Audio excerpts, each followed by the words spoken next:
Hoje é terça-feira, dia 7 de março, e esse é o podcast do CNN Money, comigo, Muriel Porfírio.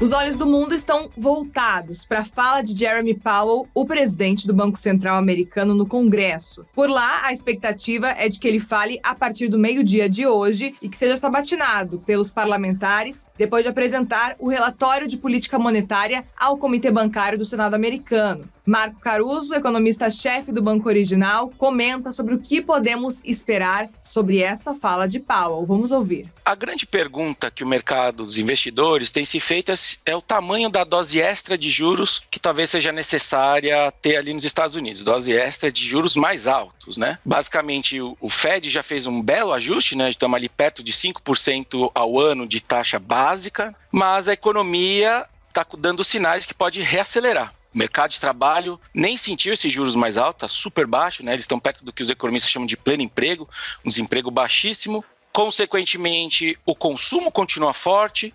Consequentemente, a inflação parece persistente, né? Está demorando para ceder. Lembrando que lá a meta de inflação é 2%. Dificilmente essa inflação fecha esse ano muito abaixo de 4%, por exemplo. Então a pergunta que todo mundo está se fazendo é assim, o que o banqueiro central americano faz a partir desse diagnóstico, né? Uma possibilidade de reaceleração e inflação mais persistente. Qual é o tamanho dessa dose extra? Já tem casa, né, analistas estrangeiros falando que esse juros poderia ir para 6%, né? Mais de um ponto percentual aí de taxa extra. Então essa é a grande pergunta. Ele vai dar esse sinal?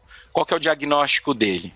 E para além desse sinal do Powell também, que deve acontecer hoje e também amanhã, existe uma expectativa também que pode mexer com o mercado, como você falava há pouco, porque nessa semana vai ser divulgado um dos dados mais importantes também da economia por lá, que é o payroll, que divulga quantas vagas de empregos foram criadas no mês anterior. No último payroll, por exemplo, o número foi muito superior ao que era esperado pelo mercado. Você falava há pouco sobre essa questão do emprego por lá. O que a gente pode esperar para esse próximo payroll também? Pois é, se a gente pega esse mesmo instante que a gente está, só que um mês atrás, a gente teve ali uma semana onde o Powell falou e logo depois de alguns dias tinha um dado de payroll, né? Que é o mercado, são dados sobre o mercado de trabalho americano. Naquela época o Powell sinalizou que os juros não ia muito mais longe, erroneamente, né? Hoje, né? A ex-post a gente vê que ele talvez devesse ter sido mais duro no comunicado. Ele sinalizou isso, poucos dias depois o payroll, os dados do mercado de trabalho, foram lá e disseram para ele assim, olha, Powell, o seu trabalho vai demorar um pouquinho mais para terminar. Então hoje a gente está numa situação parecida. Ele fala hoje, sexta-feira tem o payroll, como você bem frisou, o último foi muito forte, vamos ver se devolve um pouco disso, mas a verdade é que a essa altura do campeonato, os Estados Unidos chegou a criar mais de 500 mil vagas, né? Depois de todo esse ciclo de alta de juros, então o mercado de trabalho está ignorando praticamente esses juros altos. Então, eu entendo que até por uma gestão de risco, né, por um balanço de riscos mais bem calibrado do Powell, ele deveria ser mais cauteloso e justamente sinalizar, olha, o meu trabalho não acabou, tem mais juros por vir, aí de desenhar como ele vai fazer isso, são várias altas de 0,25, aí a arte é dele.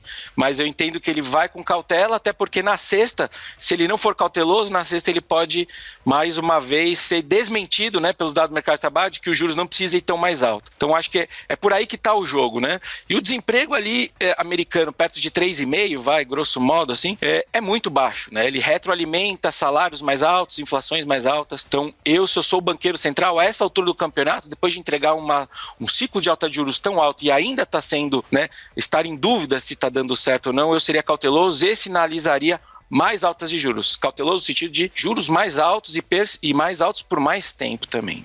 E as exportações da China caíram 6,8% em janeiro e fevereiro. Dados oficiais mostram que a demanda global pelos produtos chineses enfraqueceu. A nossa correspondente internacional de economia, a Priscila Yasbeck, nos conta os detalhes. Então, as exportações ficaram 6,8% abaixo do primeiro bimestre do ano passado, mas vieram um pouco melhor do que a expectativa, que era de uma queda de 9,4%. E as importações caíram 10,2% entre janeiro e fevereiro, pior que a estimativa de queda de 5,6%. 5%. O que os analistas estão avaliando sobre esses dados é que essa queda nas exportações mostra que a demanda global mais fraca pode afetar mais a economia chinesa internamente do que era esperado. E também casam com as afirmações recentes do primeiro-ministro chinês, quando colocou uma meta mais modesta de crescimento para a China, de 5%, em vez dos 6% que eram esperados por alguns analistas. A gente falou bastante sobre isso ontem aqui. E vale falar também que essa retomada claudicante, ela é característica de países que estão fazendo sua reabertura depois das restrições mais fortes da pandemia, como é o caso da China com o fim da política de Covid-0. Além disso, um outro destaque também que está deixando os mercados voláteis é a tensão entre China e Estados Unidos, que está subindo. Inclusive, hoje o ministro de Relações Exteriores chinês deu sua primeira entrevista coletiva depois que assumiu o cargo desde dezembro e usou um tom bem duro para falar sobre as relações com os Estados Unidos. Disse que os americanos devem mudar a sua visão distorcida sobre a China ou conflitos e confrontos vão acontecer. Ele disse que os americanos estão suprimindo a China e colocando restrições aos produtos chineses quando eles deveriam estar fazendo uma competição justa e baseada em regras, e falou que os Estados Unidos estão tratando a China como seu principal rival, usando uma analogia, dizendo que é como se eles estivessem colocando o primeiro botão da camisa, abotoando o primeiro botão da camisa de forma errada, num sinal de que estão iniciando talvez uma sucessão de erros ali numa relação entre China e Estados Unidos. Ele também defendeu a posição da China sobre a guerra na Ucrânia e os laços estreitos com a Rússia. Qin Gang, que é o ministro de Relações Exteriores chinês, disse que a China precisa avançar nas suas relações com a Rússia à medida que o mundo se torna mais turbulento. Ele foi questionado se Xi Jinping iria à Rússia depois do Congresso do Parlamento chinês, que acontece até o dia 3 de março, mas não respondeu, não deu uma resposta conclusiva. E ele também foi questionado se a China e a Rússia podem abandonar o dólar e o euro para fazer um comércio bilateral, e ele disse que os países devem usar a moeda que considerarem que seja eficiente, segura e confiável. Então pode ser mais uma tentativa aí, ou pode ser mais um passo em relação ao fortalecimento da moeda chinesa, do yuan, e também um fortalecimento da China em relação ao Ocidente. É uma tentativa e uma conversa que já acontece há algum tempo, essa tentativa aí de a China passar a usar mais a sua moeda nas suas relações comerciais, inclusive com a Rússia. O governo federal espera retomar a exportação de carne bovina para a China ainda nesta semana. O martelo vai ser batido depois da reunião marcada para hoje, terça-feira, entre os representantes do Ministério da Agricultura e a cúpula da Administração Geral de Aduanas da China.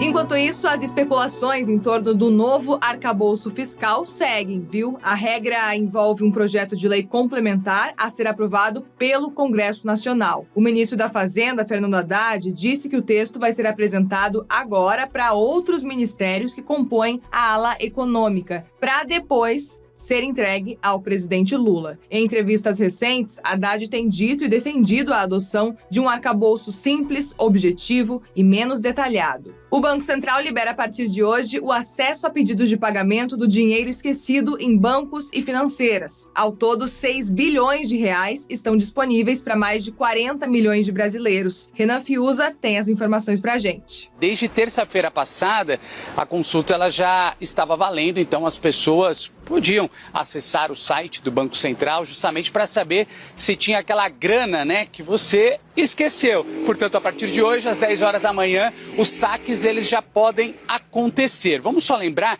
que o sistema de valores a receber, como eu havia dito, que é o sistema onde você consulta e onde você realiza as transações, ele abre às 10 horas da manhã, você ressaltou, tem à disposição ali, a disponibilidade, pelo menos 6 bilhões de reais em valores disponíveis, justamente de dinheiro, melhor dizendo, esquecido, Então, como eu havia dito, desde a terça-feira passada, as pessoas já estão consultando. Temos algumas novidades para passar para quem está acompanhando a gente aqui no CNN Money. Por exemplo, a consulta de valores de pessoas falecidas, o botão para imprimir e também compartilhar comprovantes. São novidades importantes, além da sala de espera virtual, ou seja, essa sala é aquela que você acessa, a gente sabe que tem muitos atendentes virtuais, tudo hoje é feito baseado aí nesse mecanismo, na internet, para facilitar a nossa vida, então você acessa, se está muito demorado, você fica ali esperando virtualmente, vai fazer alguma outra coisa, pode voltar que quando for a sua vez você vai ser chamado. Então, para a gente finalizar e arrematar, quem está acordando agora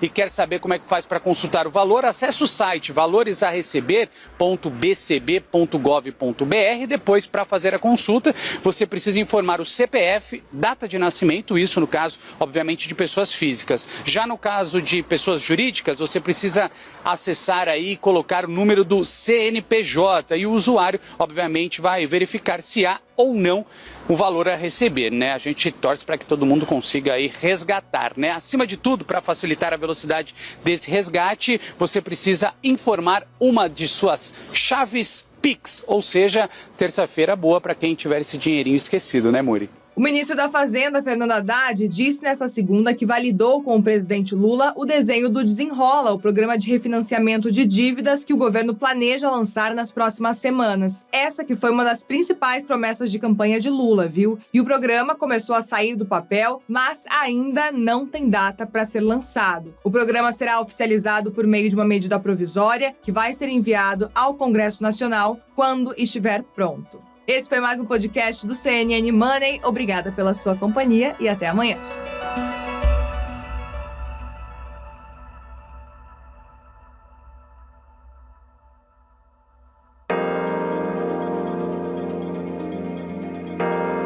Com a apresentação, pauta e coordenação editorial de Muriel Porfiro, este podcast é produzido pela CNN Brasil com a edição da Maremoto. Produção, Larissa Coelho e Tamara Nassif.